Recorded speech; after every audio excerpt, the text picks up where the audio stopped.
I've got to smile in the thumbnail, so that's going to look stupid. Don't really care though. Not been here for a little while, and I wanted to talk today a little bit about motivation. Now, I understand that a lot of the time you just can't be bothered to do anything, right? And I can empathise with that. Sometimes you just don't even want to get out of bed, so it's quite hard to motivate yourself to do these things when you're feeling depressed or low.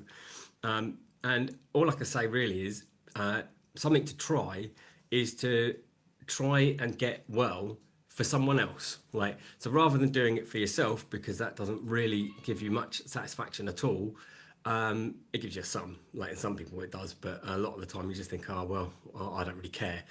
But maybe you've got friends or family or your children or your loved one or someone. If you were like, oh, I need to get better for them, you might find yourself having a little bit more progress. And the other thing that I will say is, if you're not motivated to do something, whether that be make your bed or, get up and go to work, that's okay to feel like that, as long as it doesn't spiral out of control. I find sometimes, even myself, where I'm like, oh, I don't want to tidy up the house today. And then the next day comes and I don't want to tidy it up, but it's got a little bit more messy. And then the next day comes and I still don't want to do it. And it just gets messier and messier. And then all of a sudden it becomes this massively overwhelming task that you just don't even know where to start.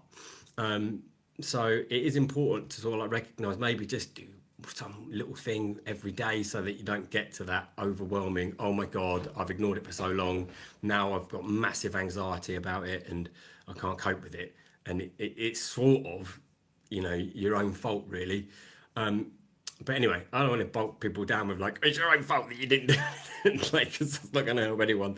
But just sort of recognise if that's a behaviour that you have, recognise that, that you're doing that. And if there's anyone else that you could be doing things for, it might help with that motivation, especially if they're going to appreciate the fact that you've done something for them.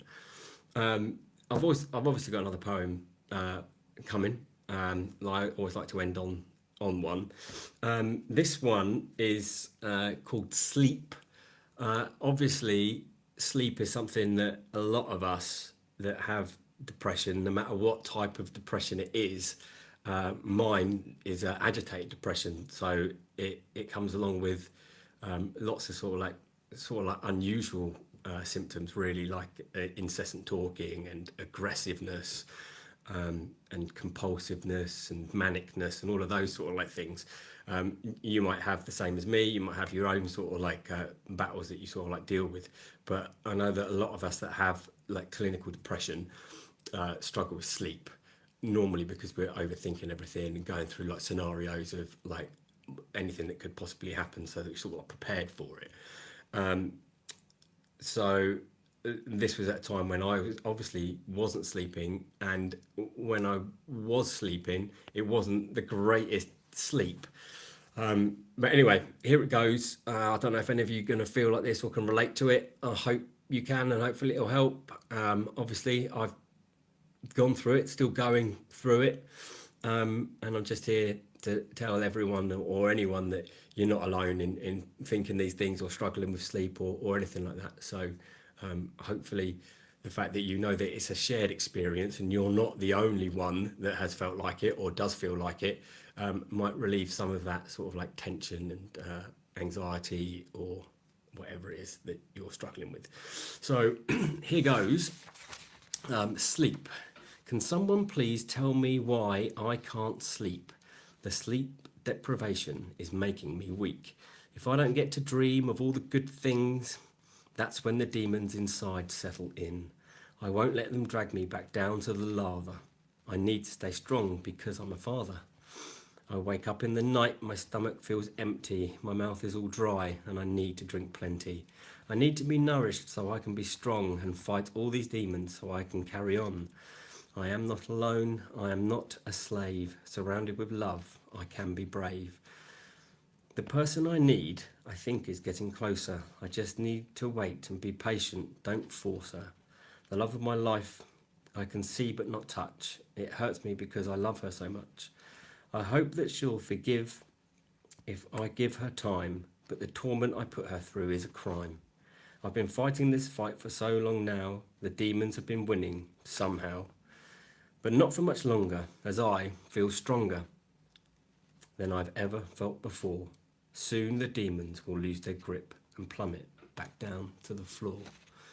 So that's where I was, surrounded by sort of like demons and very dark thoughts. A horrible place, a place that I never want to go again, and I don't want anyone else to go or be there, and certainly be there thinking that they're alone in everything that they're struggling with. You're not alone.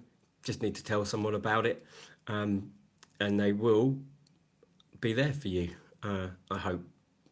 Anyway, that's enough of me rambling on about motivation and all of that kind of stuff. Just try doing one thing every day, if that helps. And remember, like, very small steps in the right direction is still progress. So just keep on keeping on and doing what you're doing, and you'll be fine. Bye bye.